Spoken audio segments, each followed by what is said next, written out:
estamos aqui a trazer abordagem sobre o verdadeiro casamento do nosso povo que foi apagado.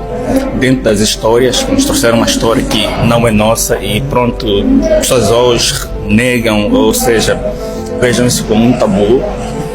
Mas na verdade ninguém vai estar contra ela, porque a verdade é, como eu disse numa entrevista passada em Zulu Salama, tipo assim, vou para dizer, tipo, hoje podes querer não dormir, mas à noite vem, e amanhã hoje não querer acordar, mas o sol quer, vem.